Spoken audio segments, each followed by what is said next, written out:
ایک اسلام کی تعلیم یہ ہے کہ قرض لیتے وقت ادائیگی کی پختہ نیت کر لیں. اگر قرض کی ادائیگی کی پختہ نیت آپ کر لیں گے تو اس میں کوئی حرج کی بات نہیں ہے، آپ پر کوئی گناہ نہیں ہوگا.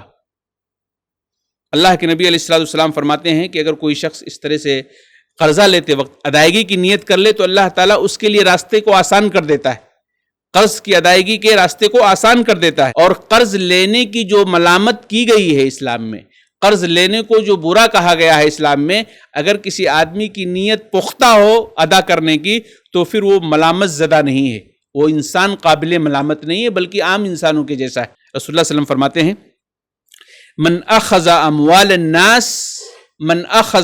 الناس يريد اداءها ادى الله عنه ومن اخذ يريد اتلافها اتلفه الله. صحیح بخاری 2387 کی روایت ہے. اللہ کے نبی فرماتے ہیں کہ جو لوگوں کے مال کو ادا کرنے کی نیت سے لے، یعنی جو آدمی قرضہ لے اس نیت سے کہ اس کو ہم ادا کر دیں گے تو اللہ تعالیٰ اس کو ادا کر دے گا، اللہ کی طرف سے ادا کر دے گا، اللہ اپنی طرف سے ادا کر دے گا. اور جو برباد کرنے یعنی قرض لے کر نہ واپس کرنے کی نیت سے لے تو اللہ اس کو برباد کر دے گا. یعنی قرض اگر کوئی لیتا ہے اس نیت سے ہم اس کو قرضہ واپس کر دیں گے، پختہ نیت ہے تو اللہ کوئی نہ کوئی راستہ پیدا کر دے گا.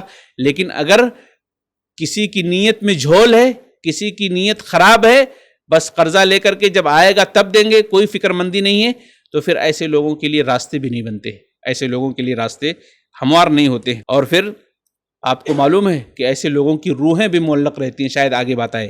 اور یہ بہت بڑا گھناؤنا جرم ہے، گھناؤنا جرم ہے.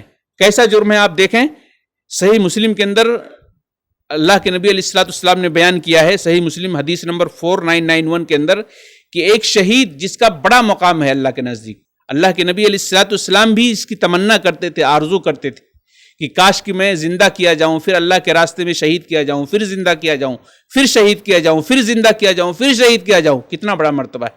صحابہ دیکھیں شہادت کے لیے مرتے تھے، شہادت کے لیے پریشان ہوتے تھے. بچے 16-17 سال کے بچے شہادت کے لیے پریشان ہوتے تھے رسول اللہ صلی اللہ علیہ وسلم کے زمانے میں، کیونکہ ان کو اس کا کیا مقام ہے، کیا مرتبہ ہے معلوم تھا نا. لیکن اگر کسی آدمی نے قرض لیا ہے، دیکھیں اس حدیث کے اندر کیا ہے. اللہ کے نبی علیہ السلام فرماتے ہیں یغفر للشہید کل ذنب الا الدین. ایک شہید ہونے والے آدمی کی سارے گناہوں کو اللہ معاف فرما دیتا ہے، لیکن اگر اس نے قرض لیا ہے تو اس کو معاف نہیں کرتا ہے. قرض لیا ہے تو اس کو معاف نہیں کرتا ہے جب تک کہ وہ ادا نہیں کر دیا جاتا ہے. تو اس حدیث کے اندر قرض لے کر کے نہ دینے کی سنگینی بتائی گئی. قرض لے کر کے نہ دینے کا کتنا بڑا گناہ ہے اور کتنا بڑا خسارہ اور نقصان ہے اور کتنا خطرناک ہے، اس خطرناکی کو اس روایت کے اندر بیان کیا گیا ہے. تو قرض لے کر کے اسے آسان نہیں سمجھنا چاہیے، بلکہ ہمیشہ اس کے لیے سیریس ہوتے رہنا چاہیے. قرض کی وجہ سے روح معلق رہتی ہے. اللہ کے نبی علیہ السلام فرماتے ہیں کہ نفس المؤمن معلقۃ بدینہ حتی یقضی عنہ. سنن ابن ماجہ کی روایت ہے، حدیث نمبر 2404 کے اندر ہے کہ نبی کریم صلی اللہ علیہ وسلم نے فرمایا کہ مومن کی روح اپنے قرض کی وجہ سے معلق رہتی ہے یہاں تک کہ اس کی طرف سے ادا نہ کر دیا جائے، یہاں تک کہ اس کی طرف سے ادا نہ کر دیا جائے. یہاں اللہ کے نبی صلی اللہ علیہ وسلم نے مومن کہا ہے. ہم لوگوں کی نگاہ میں مومن مسلمان تو ہر کوئی ہے جو نماز پڑھتا ہے اور جو داڑھی رکھا ہے، یا جو دین اسلام اور مسلمانوں کے گھروں میں جو پیدا ہوا ہے، ہم سب اس کو مومن ہی کہتے ہیں، مسلمان ہی کہتے ہیں.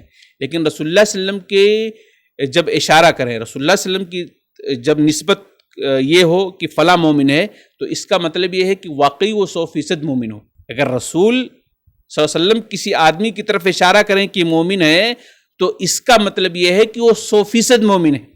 اس حدیث کے اندر یہی بات بتائی گئی ہے کہ مومن کی روح معلق رہتی ہے. جو مومن نہیں ہے اس کو تو چھوڑ دیجئے، اس کی بات ہی نہیں ہے کچھ. جو مومن ہے اس کی روح معلق رہتی ہے جب تک کہ وہ قرضہ ادا نہ کر دے یا اس کی طرف سے قرضہ ادا نہ کر دیا جائے. کیا مطلب روح معلق رہتی ہے؟ یعنی مومن کی مثال کیا ہے؟ مومن تو جنتی ہے نا. مومن، اگر اللہ کے نبی کسی کو مومن کہیں، اسلام اور شریعت کسی کو مومن کہے، اس کا مطلب وہ جنت کا حقدار ہے، جنتی ہے. اب اگر اس نے قرضہ لیا ہے تو اس کی روح معلق رہتی ہے، یعنی جنت کی جو نعمتیں ہیں، جنت کی جو خوشیاں ہیں، جو اسے ملنے والی تھی مرنے کے بعد نہیں مل پا رہی ہیں، کیونکہ اس کی روح معلق ہے نا.